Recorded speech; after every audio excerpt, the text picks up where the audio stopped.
Preparing for the senior supplement is as important as preparing for the medical portion of an insurance exam. This screening process is completed by either a paramed in person or by a telephone interview which is recorded. The results can have a direct impact on how much you pay for your life insurance. So it's extremely important that you take it seriously and set aside quiet, uninterrupted time to focus on the instructions. If you have a hard time hearing, make sure the examiner is aware of this and speaks in a way that allows you to understand precisely what's being requested. If you're using a cell phone, make sure the connection is clear before you begin. Each insurance company has their own set of guidelines for these screening tests, but following is generally what you can expect. Orientation. These are straightforward questions that request details such as your name, the day of the week, the month, the year, your birthday, and maybe some demographic information. Pretty simple. The examiner will ask about your daily activities. These questions focus on whether you continue to manage your own household, do your own yard work, how often you drive, if you prepare your own meals or handle your own finances. You're basically giving the examiner information on how you manage your day-to-day responsibilities.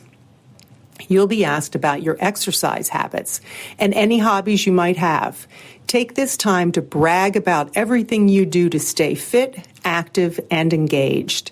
If you're part of a club, sit on a board, or actively volunteer, be sure to include all those details. The delayed word recall portion of the exam can be one of the trickiest of the screening tools. It requires that you listen very carefully. The examiner will give you a series of words, as few as 3 or as many as 10. After about 5 minutes, you'll be asked to recall as many of those words as possible. You may also be asked to use certain words in a sentence. You might be asked to do a pretty simple math test that requires you start with a particular number, such as 20, and count backwards by 2. Mobility and stability are often gauged by the get up and go portion of the exam.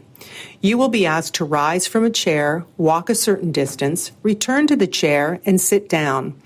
Although this is a timed process, there's absolutely no reason for you to rush. You may also be asked to draw the face of a clock that shows a very specific time or copy shapes that are provided to you. Take your time and make sure you're detailed and thorough. Although this process may seem trivial, we can assure you there is scientific proof that backs each of these steps as it relates to cognition and frailty.